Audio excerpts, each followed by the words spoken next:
FRDC's R&D plan process has commenced. As part of that listening process, we're out hearing from everyone about what their needs are for the future. We're looking at scenarios, future scenarios for the fishing industry and aquaculture industry. Some of those are very, very daunting, but we're also looking at other scenarios where the future looks pretty good, and we're trying to find how we would react and what would be needed were those various scenarios to come to pass.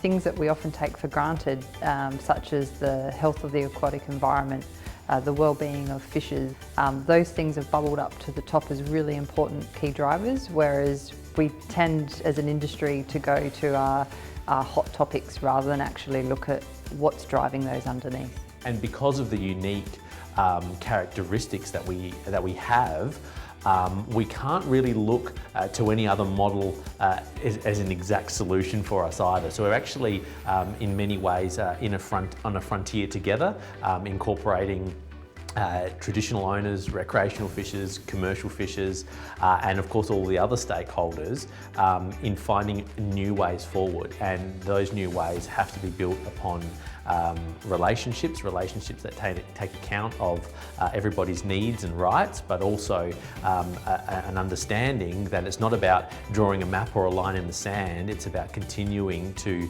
work together and service those relationships into the future. If the industry is to grow and become more, I suppose, economically sustainable, we as a people need to grow alongside industry. Otherwise, the two cannot work. I'd like to see the whole sector think of itself as more embedded in the blue economy, as one of the users of the marine estate. And actually because at the moment it looks at itself quite independently, and it's being constrained by marine parks and oil and gas and all these. And we need to think of ourselves as part of that marine estate and start working together. I think probably the most compelling insight was the pivotal role of trust. To hear the realisation that from trust everything else flows, and without trust most of it will be lost, is I think a really powerful message for us.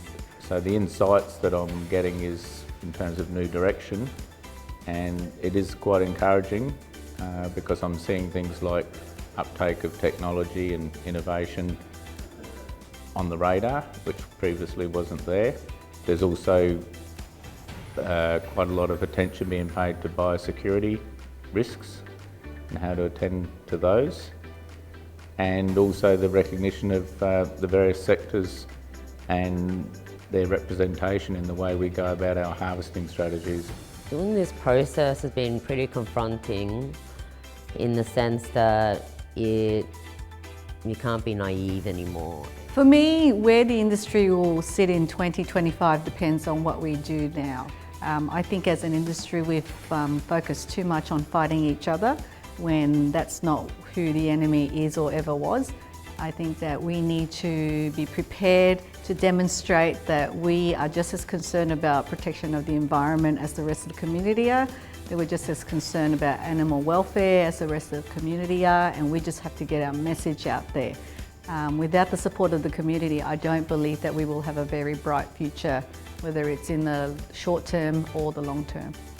I've been involved in a lot of strategic planning processes. I would say that this is probably the most considered and thoughtful and open for an organisation that has a really strong stakeholder base. This approach is actually is brave but ambitious, and I think really appropriate, because you're really dealing with some really changing times and very difficult and different scenarios that will face the approach in being very considered about what the drivers and the influence are, and not holding on to the past, and looking for real insights into the future will lend to a very effective strategic plan. Having the variety of people, of really good heads in that room that are all happy to share their insights, to share their experiences about what hasn't worked and what has worked, has been a really good process, and it's certainly something I think that the rest of industry could learn from. But without that common vision and knowledge of what our common value is, we become lost in the noise, and we really need to be able to stand up strongly and know what that common value is and speak and stand together. I think it sort of needs what it's kind of doing. I think it wants to anticipate that we're in a changing world, and a world that we may not be able to predict in the next year, let alone the next 5 to 10. So by coming up with a bunch of scenarios that I think the plan will be able to have ingrained the requisite flexibility, is going to need an adaptiveness to be able to meet those challenges that we may not know what they are. I've got a lot of optimism for the future for the industry, an enormous amount of optimism. We've got fantastic product.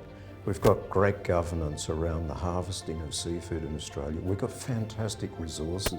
That is now the challenge for industry to take forward, to see how they adopt and embed this in the new plan.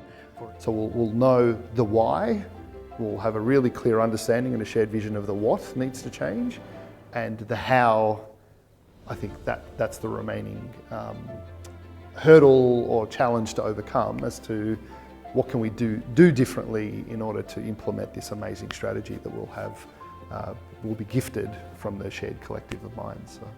Maybe we can create a movement where people will actually all follow suit. The timing is really good. I'm very impressed with the team. The level of energy that's been put together by all the different groups has been astounding. They're all voluntary, they've all got day jobs, and on top of that, they're putting an enormous amount of contribution into this plan. I think the reason why we're seeing so much is that these people really understand that without a significant investment in a strategy, we will not get the future state we want. I'm really pleased with how the plan is going ahead, the level of contribution. I'm really very pleased that people are seeing that business as usual is not going to be what we need to do in the future. We have to do things differently.